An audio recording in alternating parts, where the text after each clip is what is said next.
Buenas tardes a todos y todos que ahora se encuentran conectados vía streaming. Saludamos a las autoridades de Santo Tomás, rectores nacionales, vicerrectores, rectores de sede, directores académicos, directores y jefes de carrera, docentes y especialmente a nuestros estudiantes conectados desde Arica hasta Punta Arenas. El área de administración inicia su año académico con una actividad y un invitado muy especial, señor Mario Marcel, ministro de Hacienda. En esta actividad me acompaña la señora Priscila Ferrera, directora de carreras, quien estará a cargo de la sección preguntas que ustedes realicen en el chat. Antes de escuchar al ministro, dejo con ustedes al rector del IP-ICPT Santo Tomás, el señor Juan Pablo Guzmán.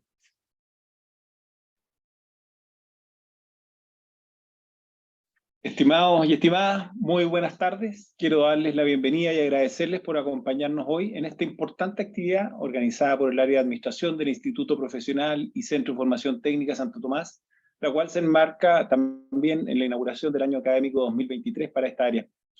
Saludo muy especialmente al ministro de Hacienda, Mario Marcel, por aceptar nuestra invitación a participar en esta actividad, al director nacional del área de administración del IP-ICPT Santo Tomás, Iván Curi, y a la directora de las carreras del área de administración de nuestra sede de Copiapó, Priscila Ferrera, quienes estarán a cargo de moderar el conversatorio, como ya dijo Iván. Para nuestra institución es muy importante poder organizar este tipo de actividades, especialmente porque nos permiten abordar temáticas relevantes y de interés para la sociedad, y al mismo tiempo para fortalecer el proceso formativo de nuestros estudiantes. Sin duda, son instancias de altísimo nivel que enriquecen sus conocimientos y permiten integrar nuevas visiones y perspectivas frente a temas y disciplinas que son claves para su formación. Como IP-ICPT Santo Tomás, estamos comprometidos con formar técnicos y profesionales integrales y competentes, que entreguen soluciones innovadoras a los nuevos desafíos del mundo laboral y respondan también a las múltiples necesidades de las comunidades y regiones de nuestro país, considerando que estamos presentes en todo Chile, con 21 sedes y más de 60.000 estudiantes de Arica a Punta Arenas. Les agradezco nuevamente por su participación en esta actividad y felicito también a los organizadores por la calidad y profesionalismo con que han impulsado este conversatorio, convencido de que es una muy valiosa experiencia para todos y todas quienes participarán de él y tendrán la posibilidad de conocer más de cerca la visión y conocimiento de nuestro expositor. Les deseo mucho éxito y muy buenas tardes. Muchas gracias, rector.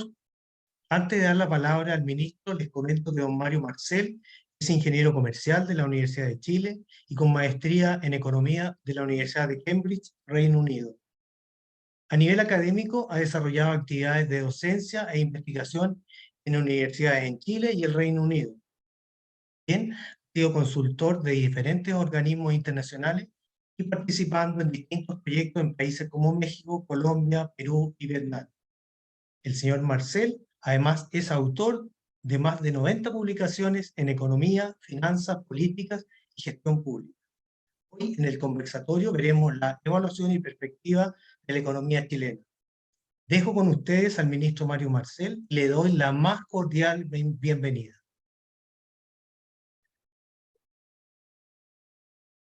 Muy bien. Perdón, ahí está. Bueno, muchas gracias por la invitación a participar en esta actividad. ¿Me están escuchando, cierto? Ya.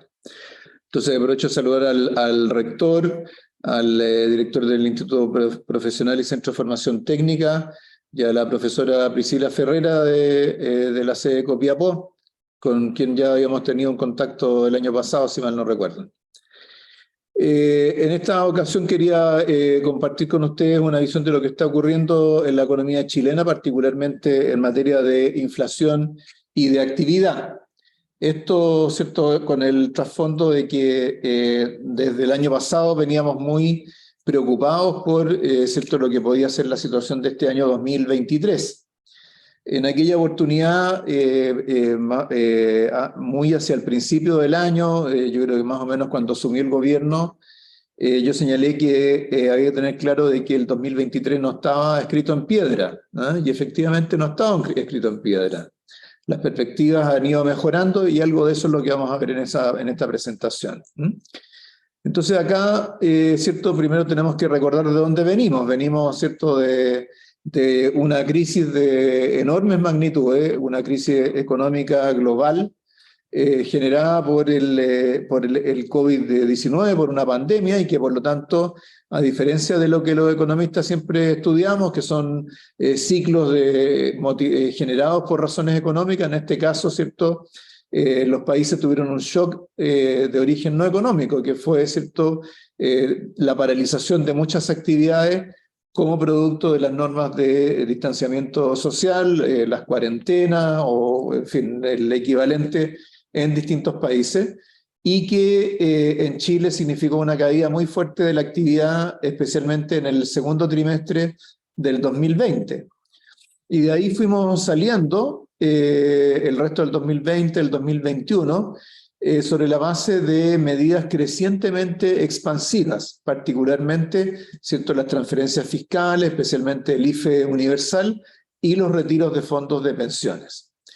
Ese impulso que se concentró en el año 2021, ¿cierto?, fue posterior al momento más serio de la crisis, que fue en el 2020, inyectó un volumen de recursos a la economía de enorme magnitud, equivalente como a 35% del producto, en términos de liquidez, dirigida a los hogares.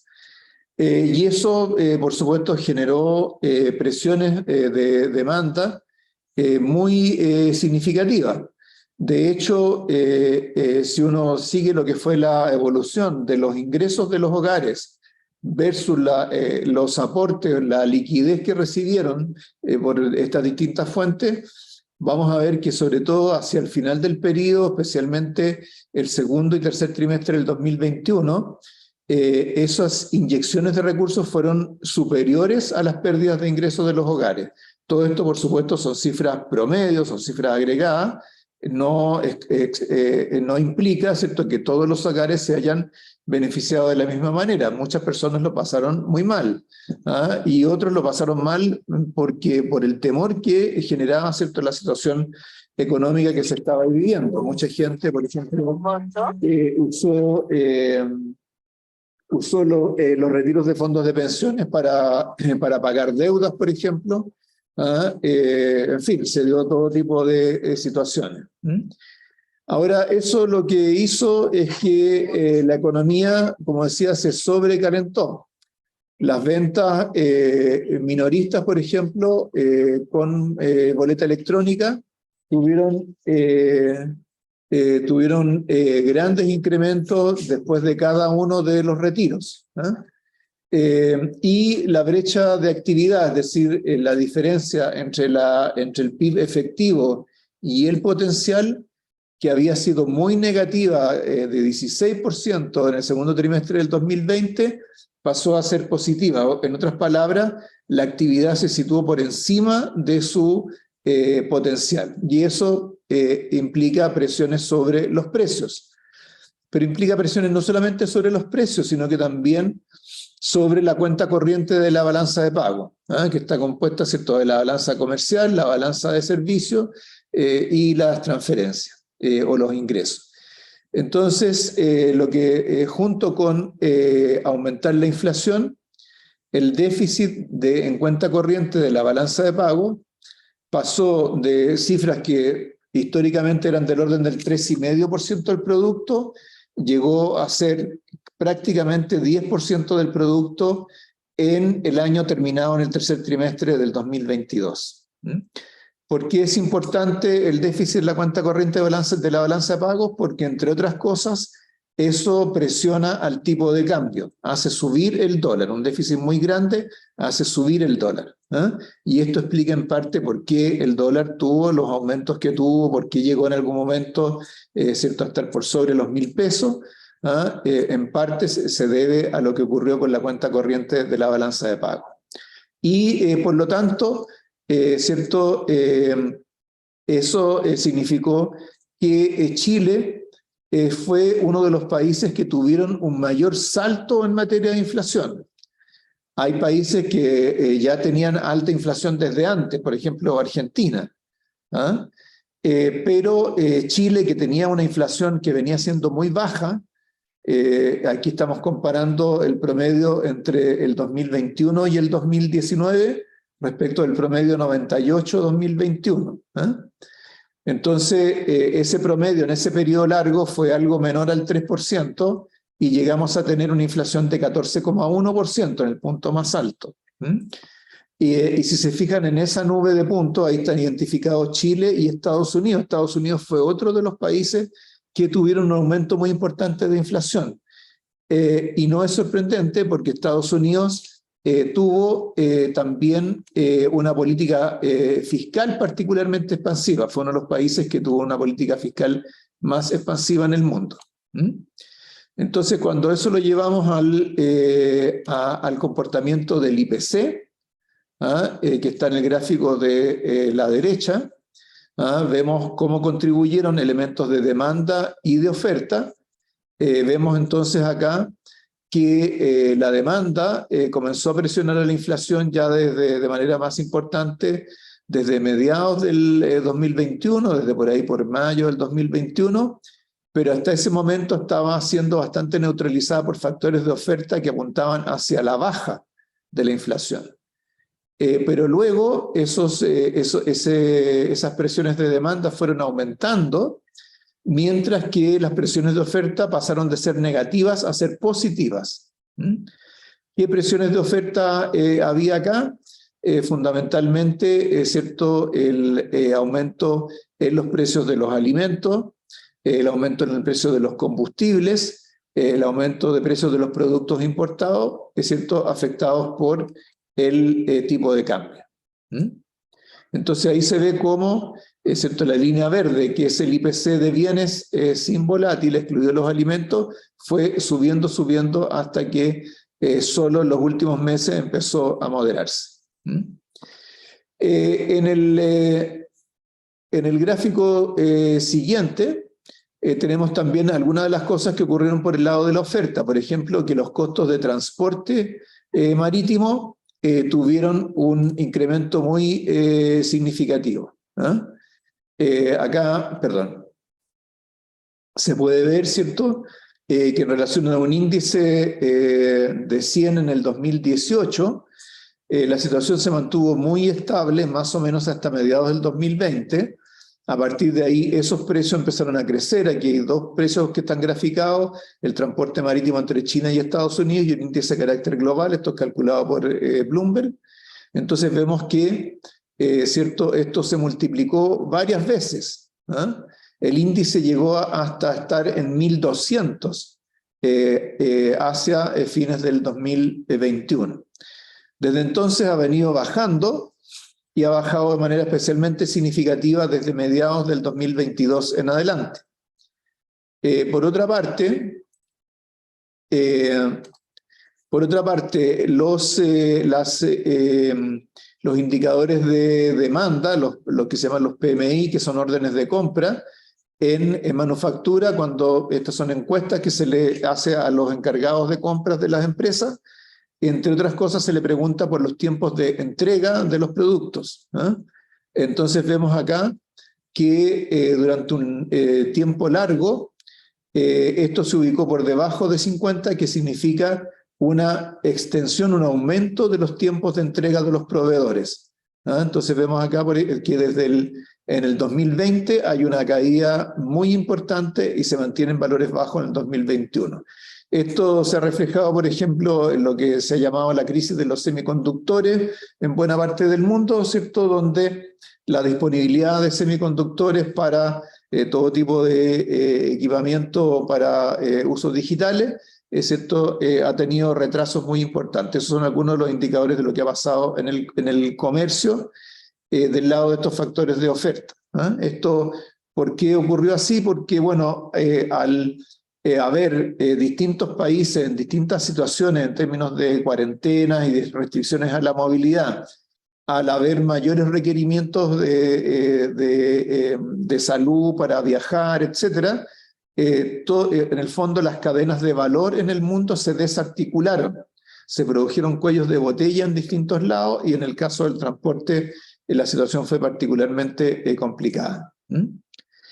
Por otro lado, también del lado de la oferta, el tipo de cambio, ¿cierto? En Chile, que, bueno, acá partimos desde febrero del 2022, esto es una serie más corta.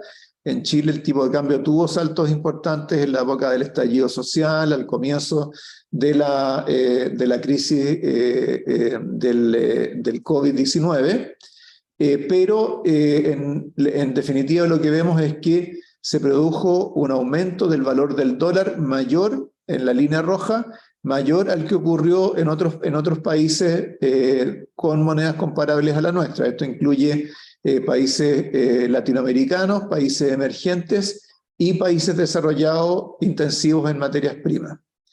Pero luego, a medida que avanzamos en el tiempo, vemos que esto empezó a desacelerarse o a caer el tipo de cambio.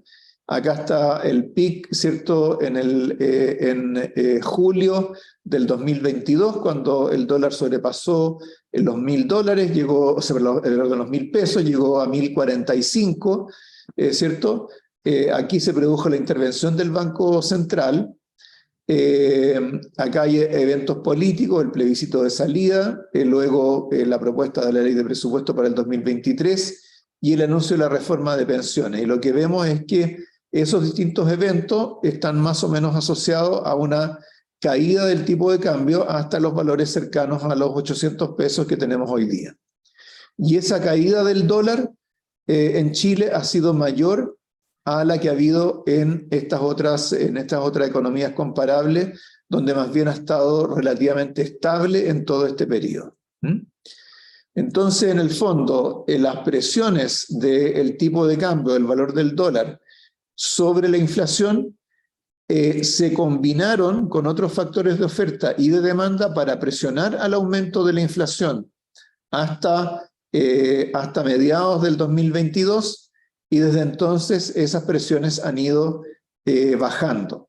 Lo mismo pasa, por ejemplo, con los costos de transporte. Los costos de transporte, después de subir, bajaron significativamente. Lo mismo es cierto en los tiempos de entrega a los proveedores, que han ido mejorando en el margen. Entonces acá hay una síntesis es un cuadro que resume todos estos efectos. Entonces hemos tenido inflación externa explicada por el aumento de costo de los transportes, las alzas de las materias primas y del petróleo en especial, y cuellos de botella que generan inflación en todo el mundo. Además, en nuestro caso se agrega el aumento del dólar en el mundo, los riesgos locales para hacer subir el valor del dólar en Chile, y eso influye sobre la inflación local, pero la inflación local además está influida por una demanda por encima de su potencial, la liquidez remanente de los estímulos del 2021 en los hogares y el consumo privado en niveles elevados. Y todo esto, por supuesto, teniendo efectos de segunda vuelta. Y ahora, ¿cierto? A medida que nos acercamos a finales del 2022 y ahora en el 2023, todos estos factores están incidiendo, pero en la dirección contraria, bajando los costos de transporte, bajando los precios de las materias primas, aliviándose los cuellos de botella, bajando el dólar, reduciéndose la brecha de actividad, desapareciendo la liquidez remanente de los estímulos del 2021 y el consumo privado, ¿cierto?, perdiendo dinamismo. Entonces, bueno, parte de eso ha ocurrido como producto de la política monetaria. Cuando el Banco Central, a mediados del 2021, vio que estaban aumentando las presiones inflacionarias, ya en junio comenzó a aumentar la tasa de interés. La línea azul es la tasa de interés nominal. Vemos cómo esta subió desde 0,5 hasta 11,25, que es el valor actual.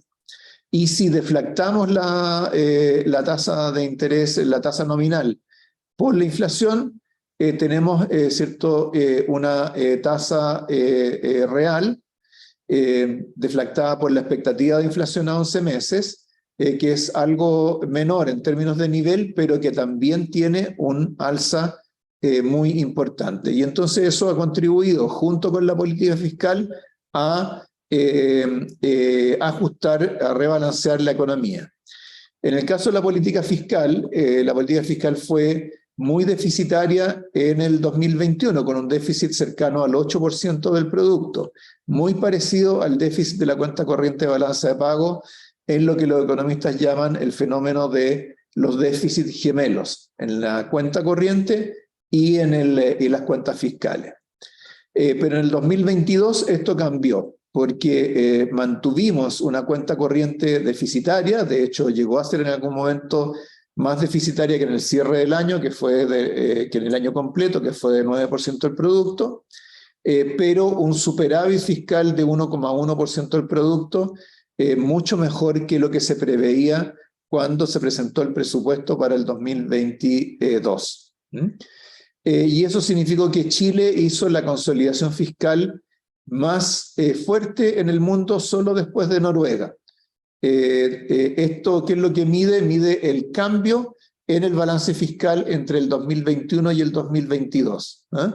Entonces todos los países que están para acá, en este rango, tuvieron reducciones del déficit fiscal, pero de magnitudes menores a las que tuvimos en Chile. Y estos otros países que están digamos, bajo el cero son países que aumentaron su déficit fiscal. Son relativamente pocos.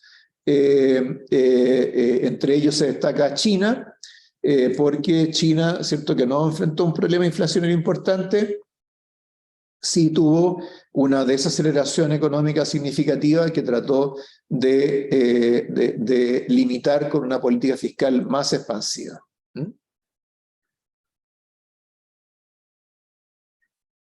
A ver, aquí algo pasó que desapareció en la imagen.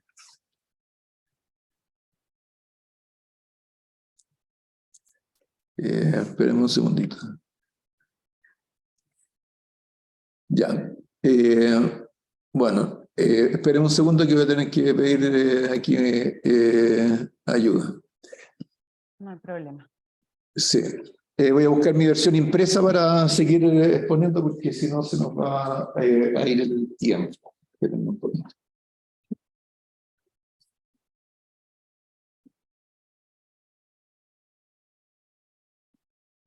Aprovecho de recordarles a todos que la casilla de preguntas y respuestas está activa para que puedan ustedes hacer las preguntas al ministro de acuerdo a lo que él nos está presentando. Muchísimas gracias.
Ministro, para que lo sigamos viendo, tiene que activar el micrófono, porque en este momento no lo estamos viendo.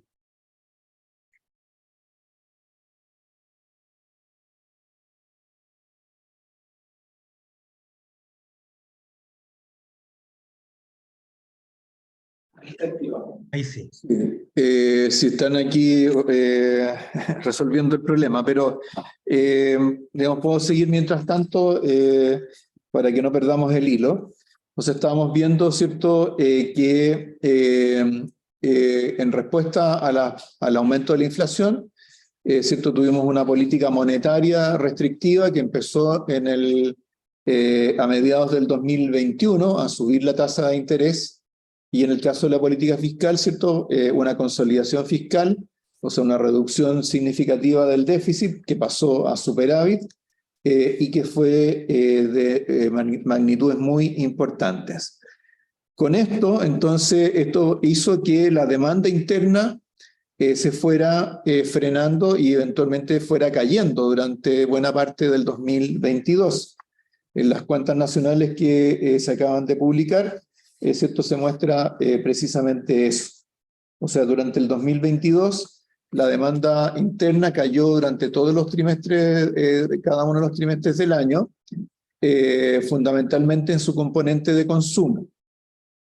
Y eso hizo que el producto cayera durante los primeros 3 trimestres del año, cayera trimestre contra trimestre, y tendiera a estabilizarse en el último trimestre del año, de hecho con un crecimiento levemente positivo. Ahora, si uno mira más a fondo en los componentes del consumo y de la inversión, lo que encuentra es que el consumo privado tuvo un ajuste muy importante,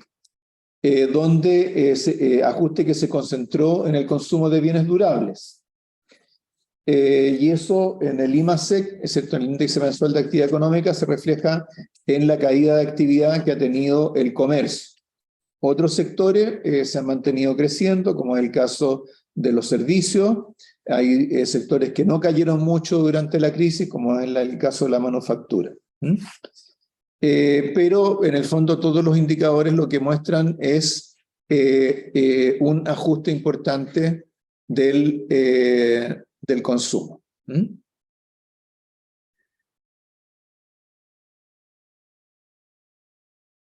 ¿Ahí? Ok. Del lado del otro componente importante de la demanda interna, que es la inversión, aquí vamos a buscarla, acá, ya, que es la inversión, lo que tenemos es que la formación bruta de capital fijo estuvo algo más débil que lo estimado con anterioridad, pero tuvo un crecimiento positivo del 2,8%. En algún momento se pensó que la inversión iba a caer durante el 2022, en lugar de caer, creció. Con comportamientos distintos. En el caso de las importaciones de bienes de capital se mantuvieron relativamente altas. La actividad de la construcción habitacional tendió a decaer, la construcción de carácter industrial creció y también la inversión de carácter tecnológico. En el caso del mercado del trabajo, el empleo asalariado está actualmente por encima de los niveles previos a la crisis y la demanda de trabajo tuvo un enfriamiento importante en los últimos meses, pero ahora ya empiezan a aparecer algunos indicadores de estabilización, como se ve en la línea azul del gráfico de la derecha, donde el índice de difusión que proviene de la encuesta INSEE muestra expectativas de contratación futura que van mejorando. Ahora, una cuestión que marcó todo este periodo del 2019, de fines del 2019 hasta buena parte del año pasado, fue la incertidumbre. Incertidumbre asociada al estallido social, a los procesos políticos, a los cambios políticos, al proceso constitucional, también, por qué no decirlo, a reformas importantes en materia económica, pero lo que vemos es que este índice de incertidumbre, que creció mucho hasta más o menos abril del 2020 y que volvió a tener pics a comienzos del 2022, desde entonces ha tenido una baja muy considerable y hoy día este índice de incertidumbre económica se ubica en niveles muy similares a los previos al estallido social.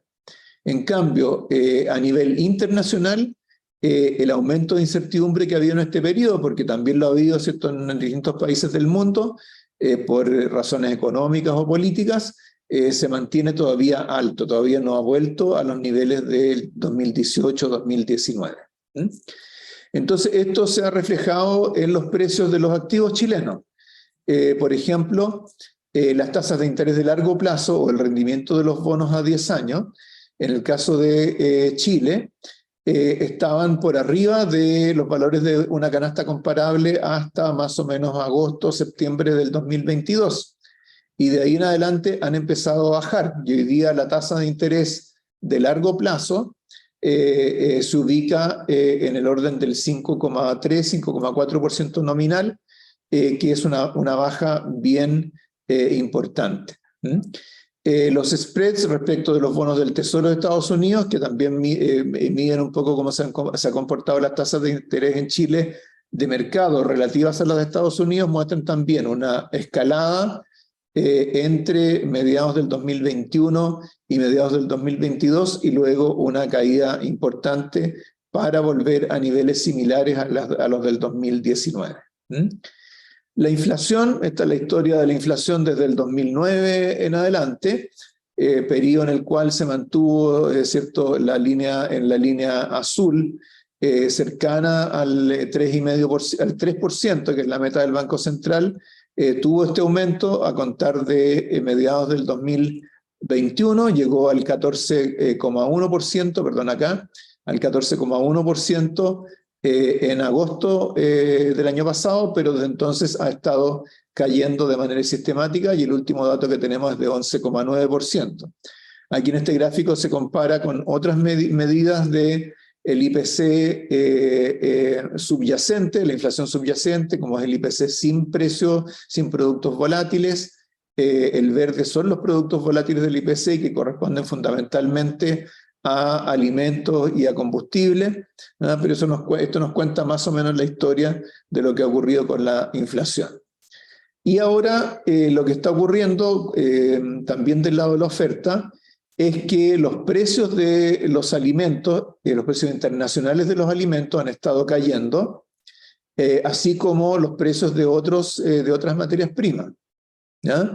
Entonces, entre el punto más alto del 2022 y febrero del 2023, vemos, por ejemplo, que los aceites, que fue de lo que más aumentó como producto de la invasión de Rusia a Ucrania, ahora bajaron. Acá lo vemos en una serie de precios, es cierto, vemos cómo alcanzó su pic por ahí por marzo del 2022, en plena invasión a Ucrania, y desde entonces han tendido a bajar, y hoy día ya se ubican en niveles parecidos a los que tenían en el 2019, comienzo del 2020.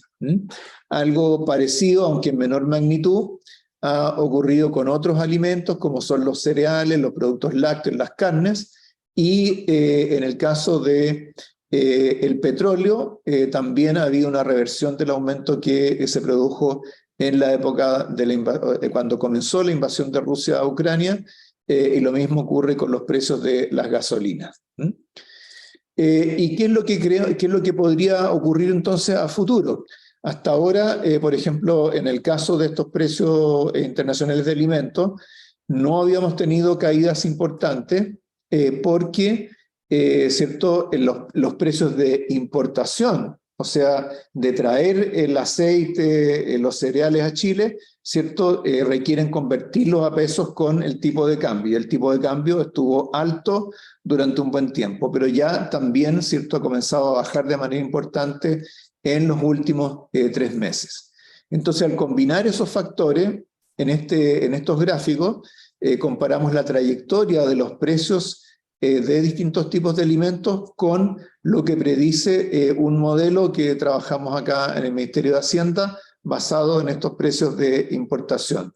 Entonces vemos que de acuerdo a esto, estos modelos nos indican que los precios de los aceites deberían estar bajando durante los próximos meses de manera importante, que las harinas y los cereales y por lo tanto también el pan todavía se van a mantener altos, que deberían empezar a bajar por ahí por mayo de este año, mayo próximo. Las carnes más o menos lo mismo, también a partir de mayo, los productos lácteos más o menos igual.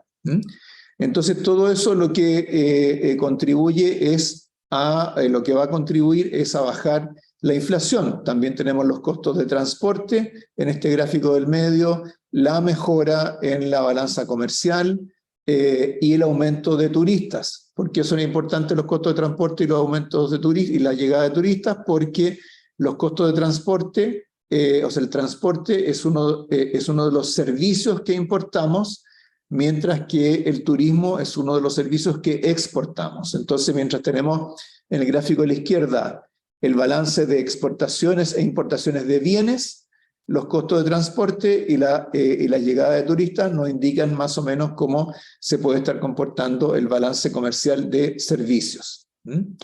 Entonces, con eso vamos a tener una cuenta corriente de la balanza de pagos que va a mejorar. Ya ha ido mejorando, es cierto, en el año que cerró en diciembre del 2022. En los próximos trimestres vamos a ir viendo una cuenta corriente de balance de pagos bastante menos deficitaria. En el caso del tipo de cambio, ya lo habíamos visto antes, acá nuevamente tenemos este gráfico, aquí hay una serie más larga que muestra cómo aumentó el dólar hasta por marzo del 2020. Acá, si nos vamos un poco más atrás, en noviembre del 2019 se produjo la intervención del Banco Central, luego tendió a moderarse, volvió a subir durante buena parte del 2021, alcanzó su pic en julio del 2022, de ahí bajó. Y acá están distintos eventos que pueden ayudar a explicar ese comportamiento. Todos estos elementos han ido mejorando también las expectativas, que aunque se mantienen en terreno negativo, acá tenemos el índice de precios, el índice de expectativas de los consumidores, vemos que las expectativas sobre el futuro del país, que llegaron a ser muy negativas a mediados del año pasado, casi tan negativas como eran en el momento peor de la crisis del COVID, han comenzado también a mejorar de manera sostenida hacia adelante, y esa mejora en buena medida se relaciona con mejores expectativas respecto de la inflación. Es decir, la inflación tiene un efecto, una incidencia muy importante sobre las percepciones que tienen los consumidores sobre la economía, y por lo tanto cuando la inflación sube mucho, las percepciones y las expectativas de los consumidores se deterioran muy significativamente, y cuando empieza a bajar la inflación, también las expectativas comienzan a mejorar. Esto también lo reflejan las encuestas a las empresas. En las empresas, las expectativas de evolución de sus costos, que indicaban presiones de aumentos de costos hasta agosto-septiembre del año pasado, ahora también han comenzado a bajar. Y acá está desagregado por sector las expectativas de precios de los distintos sectores. Vemos también en el sector de comercio, construcción y de industria manufacturera, en todas ellas expectativas de inflación a la baja. Acá en este gráfico comparamos el IPC rezagado en 3 meses con una combinación de indicadores ligados a la inflación. Esto incluye un promedio de variables estandarizadas de expectativas de inflación a 1 o 2 años en las encuestas que aplica el Banco Central, el tipo de cambio multilateral, la variación anual de índices de alimentos de la FAO, los precios de la gasolina, la evolución de la masa monetaria, el promedio de la tasa de política monetaria y los índices de costos y precios de estas encuestas que acabamos de ver. Y vemos que todo eso que está incluido en este indicador que está en la línea azul, que tuvo un crecimiento muy brusco incluso desde el segundo semestre del 2020 hasta mediados del 2022, ahora tiene una caída importante, y eso, si uno mira esta serie, donde puede ver que esta línea azul en general ha precedido el comportamiento de la línea roja, todo eso también debería estar anticipando una caída de la inflación, que la reconocen los mercados en las encuestas del Banco Central. Esas encuestas lo que muestran es que las expectativas a 2 años ya están de vuelta en 3%, que es la meta de inflación del Banco Central.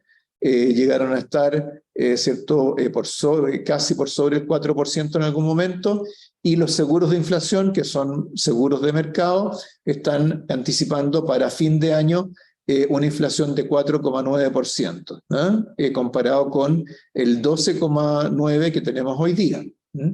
Eso significa entonces, si miramos toda esta serie, que se espera que ya a partir de mayo la inflación ya baje del 10%. En cuanto a las proyecciones de crecimiento, vemos acá todos números negativos para el 2023. Y las expectativas medidas por las encuestas a analistas y académicos, ¿cierto?, mostraban expectativas de una caída muy importante de la actividad durante el 2023. Estas fechas de acá es el momento en que se aplicaban las encuestas, pero siempre referida a las proyecciones para el 2023. Entonces vemos que desde fines del año pasado hasta febrero recién pasado, se esperaban caídas con una mediana de 1,5%, y ahora esto se ha empinado y ha convergido a las cifras que ha estado anticipando el Ministerio de Hacienda.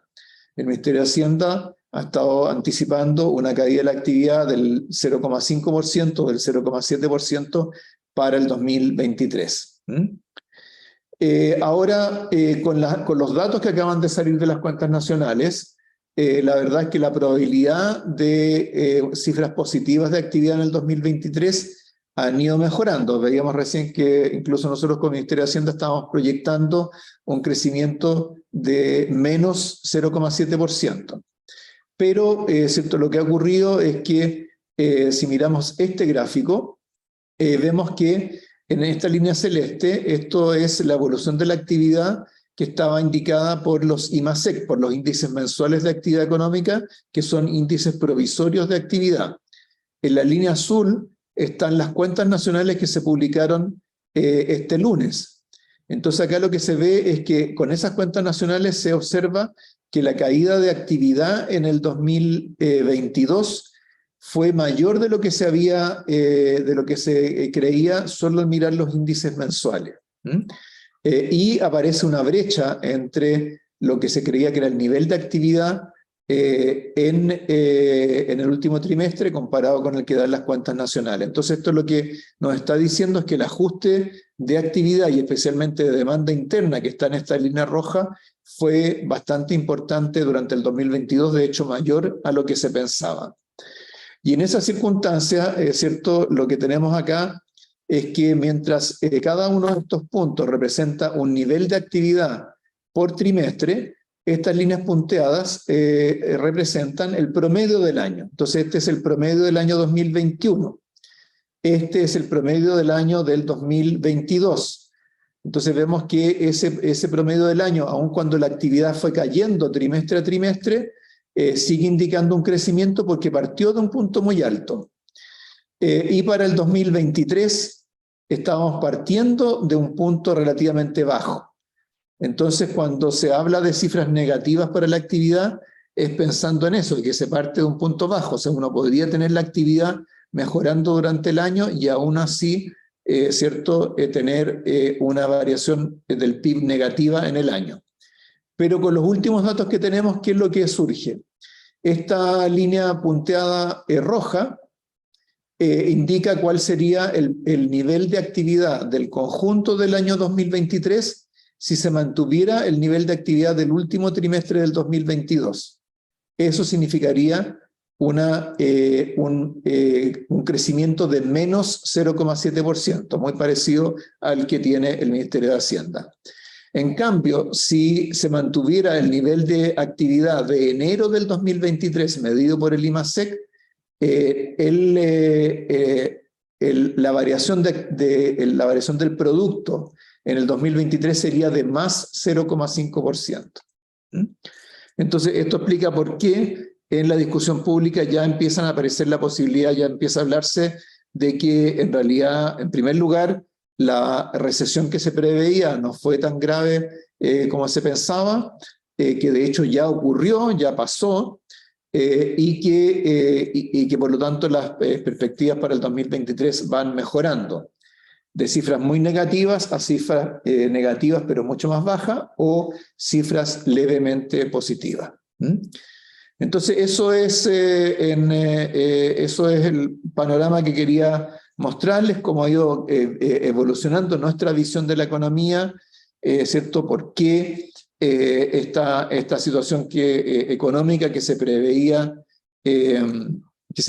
muy complicada para el 2023 no va a ocurrir, los ajustes ya se han estado produciendo y esos ajustes van a permitir que durante el 2023, trimestre a trimestre, tengamos probablemente crecimiento de la actividad y al mismo tiempo tengamos caída de la inflación. Entonces los dos problemas grandes que tuvimos durante el 2022 más bien van a tender a revertirse durante este año. Por supuesto, eso no quiere decir que estemos en una situación económica óptima, queda mucho por mejorar, pero saber en la dirección que uno se está moviendo es fundamental para ¿cierto? Las decisiones de las empresas, para las decisiones de contratación, de inversión, y también para la misma política económica del gobierno y la política monetaria del Banco Central. Con eso entonces termino. Muchas gracias.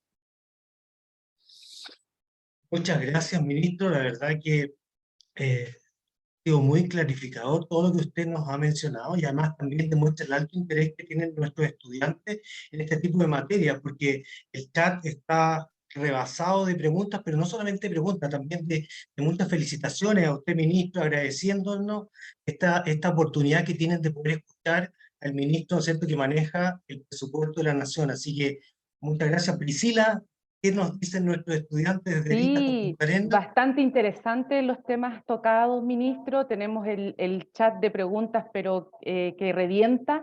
Vamos a seleccionar algunas y una de ellas nos consulta cómo usted cataloga la economía chilena respecto a los vecinos de la región de Latinoamérica.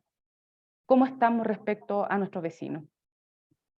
Sí, bueno, la verdad es que la trayectoria que hemos tenido durante la crisis, la recuperación y ahora ha sido un poco distinta. Hubo países de América Latina que tuvieron caídas muy grandes de la actividad en el 2020, no alcanzaron a recuperarse en el 2021 y han seguido recuperándose después.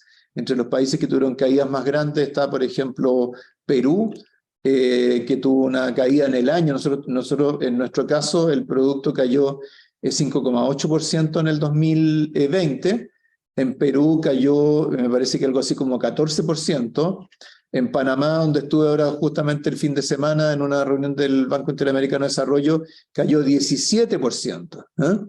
Entonces después esos países tuvieron crecimientos importantes, pero que se extendieron al 2022 y probablemente también al 2023. En nuestro caso, tuvimos una caída de actividad menor en el 2020, un aumento muy grande en el 2021 que contribuyó a aumentar la inflación, y luego tuvimos este ajuste durante el 2022. Entonces, si uno compara el promedio de crecimiento de Chile entre el 2020 y el 2023 con las proyecciones que hoy día tenemos, eso da para Chile algo así como un 2% de crecimiento en promedio anual. Para otros países de la región las cifras son más o menos parecidas. Entonces las diferencias tienen que ver más bien con cómo nos hemos distribuido en estos años, la secuencia que hemos tenido en términos de actividad. Podríamos decir entonces que estamos bien dentro de la región con nuestros vecinos aquí en Latinoamérica. O sea, lo que podemos decir es que hemos logrado estabilizar a la economía viniendo de un desequilibrio muy grande, que no fue solamente para el COVID, sino que también como producto de las políticas que se aplicaron especialmente en el 2021. En el 2023 vamos a crecer menos que muchos países de la región, porque muchos de ellos todavía se están recuperando o no tuvieron la presión inflacionaria que tuvimos nosotros. Pero al final del camino creo que hemos hecho lo que era necesario hacer, y eso nos deja un muy buen pie para crecer del 2023 en adelante. Muchísimas gracias, ministro, por esa respuesta. Tenemos otra pregunta de Marcelo. Nos consulta que el sistema financiero en Estados Unidos se ha visto impactado por la quiebra de un banco comercial y probablemente puedan venir otras. ¿Esas afectarían la economía nuestra? Sí, bueno, la turbulencia de los mercados financieros, aunque sean en otros países del mundo, tienen efectos en la economía global, porque ¿cierto? Cuando vienen situaciones de percepción de aumento del riesgo, los inversionistas retiran sus inversiones de activos que consideran algo más riesgoso. Entre esos activos están los activos, la deuda, los bonos, qué sé yo, que emiten países emergentes como somos nosotros.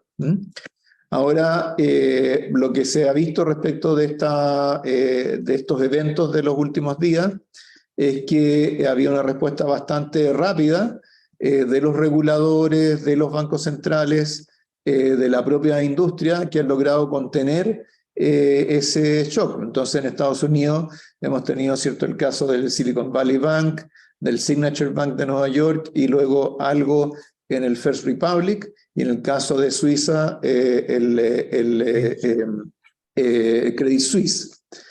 En todos esos casos ha habido intervenciones de los reguladores y inyección importante de liquidez al mercado, porque es cierto, cuando se percibe un aumento de riesgo, nadie quiere estar invertido en activos que son poco líquidos y cuyos precios pueden caer significativamente. Entonces hay movimientos masivos de inversionistas hacia activos más líquidos, como son, por ejemplo, los bonos del Tesoro de Estados Unidos, que además se consideran más seguros. Entonces eso lo que hace es que hace subir los precios de esos activos y bajar sus tasas de interés. Eso es lo que hemos estado viendo en estos días. Y otros activos también, ¿cierto?, se ven afectados en sus precios, como son las materias primas. Y por esa razón, ¿cierto?, durante la semana pasada cayeron los precios del cobre, del petróleo, etcétera, pero esta semana, después de las decisiones que se tomaron el fin de semana, la compra de Credit Suisse por otro banco grande suizo, grandes depósitos de otros bancos en el First Republic de Estados Unidos, una vez que eso calmó los mercados, ya toda esa situación se ha ido revirtiendo, el precio del cobre ha estado subiendo los últimos 2 días, eso ha hecho bajar el dólar en Chile, que llegó en algún momento a 830, 835 pesos, hoy día estaba creo que en 820. ¿Ya? Entonces, eso sugiere que la reacción de los reguladores y de los bancos centrales y de la industria ha sido rápida y efectiva. Ahora, bueno, hay que tocar madera, ¿cierto? Porque nosotros, siendo una economía abierta, siempre tenemos que estar pendientes de lo que ocurre en el resto del mundo, pero por el momento parece que esta crisis o esta mini crisis está bastante contenida. Esas son muy buenas noticias. Desde Santiago Centro tenemos la siguiente consulta. ¿Para cuándo se estima una baja en la inflación y la tasa de interés? Claro, la inflación está bajando y debería seguir bajando mes a mes durante todo el 2023. ¿Ah? Como decía, deberíamos esperar que la inflación, que el IPC, esté por debajo del 10% probablemente en mayo, ¿ah? Y termine el año entre 4 y 5%. La tasa de interés la tasa de interés de política monetaria depende del Banco Central. El Banco Central va a ir evaluando, ¿cierto? Va a irse asegurando de que la inflación converja al 3% en un horizonte de 2 años, y cuando vea que las presiones inflacionarias a la baja son suficientemente sostenidas, ahí va a ser el momento en que probablemente comience a bajar la tasa de interés. ¿Cuándo va a ocurrir eso? No lo sabemos, el Banco Central es autónomo, ¿cierto? Y ellos pero confiamos, ¿cierto?, en las decisiones que toma. Ahora, las tasas de interés de mercado para productos bancarios, créditos, emisiones de bonos, etcétera, las tasas más largas han estado cayendo.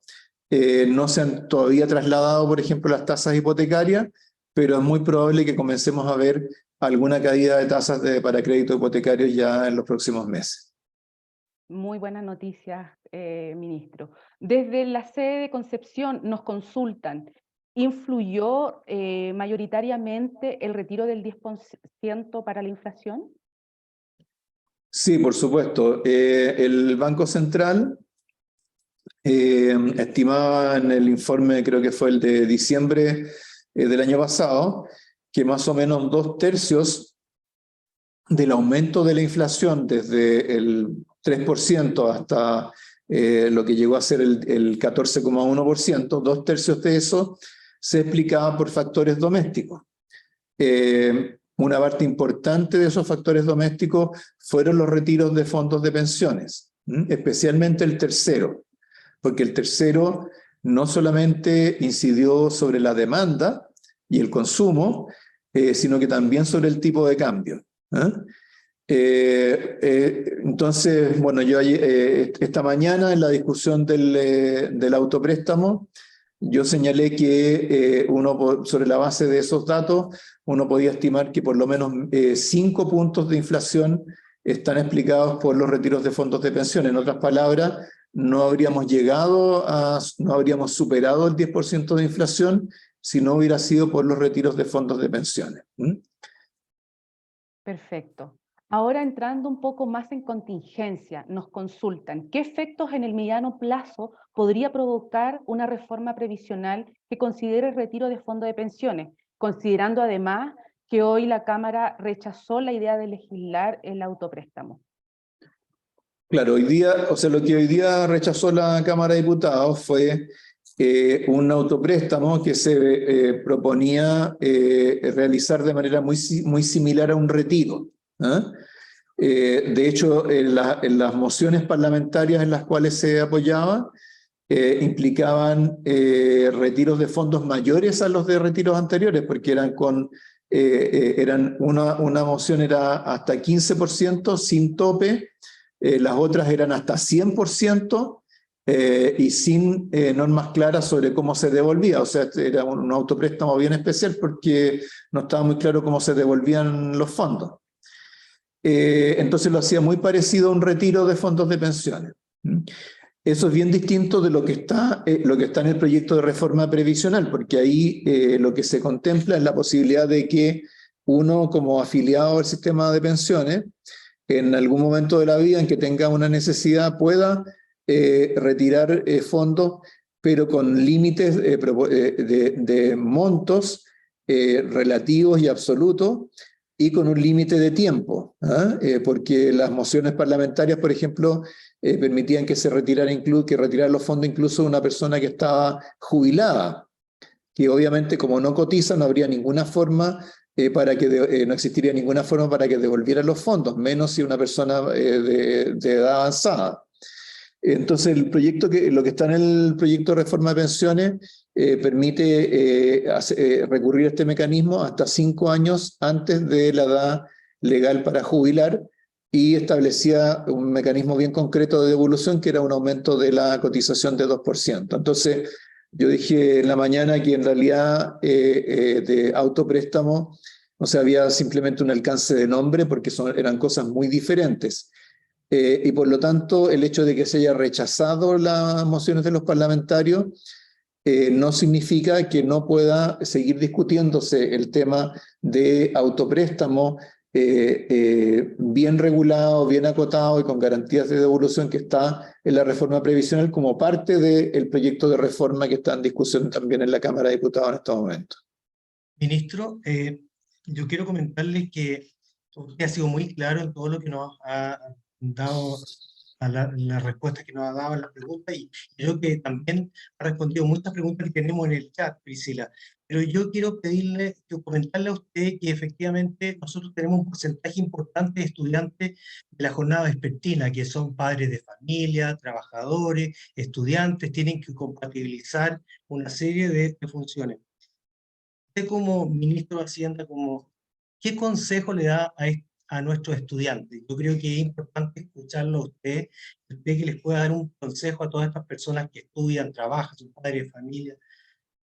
Yo creo que están muy ansiosos de poder recibir su consejo. Sí, bueno, o sea, yo creo que primero a esos estudiantes habría que felicitarlos por el esfuerzo, ¿cierto? Sí.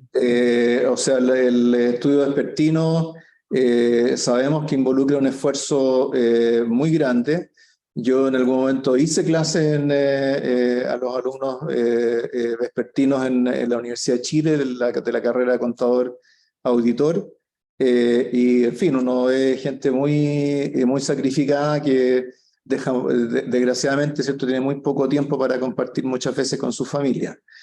Entonces, yo diría, hoy día lo importante es tener confianza de que vamos por un camino adecuado. Hay muchos problemas todavía por resolver, de eso no cabe duda, y el gobierno está preocupado de eso, ¿ah? Pero el gobierno, ¿cierto?, el tema de las ayudas, de los apoyos, los entiende como tales, ¿ah? Una ayuda no es decirle a una persona, oiga, use sus ahorros, venda su auto, venda su casa para que pueda afrontar los gastos. La ayuda significa, ¿cierto?, un aporte del Estado a las personas que lo necesitan.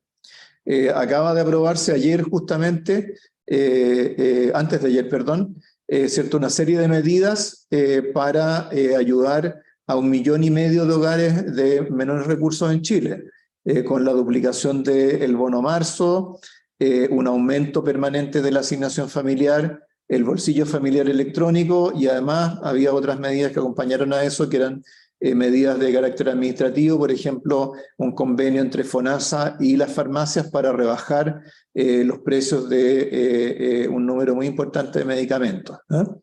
Entonces, yo diría tener confianza, estar informado de ¿cierto?, las oportunidades que se van abriendo a través de las iniciativas que apoya el gobierno o que impulsa el gobierno.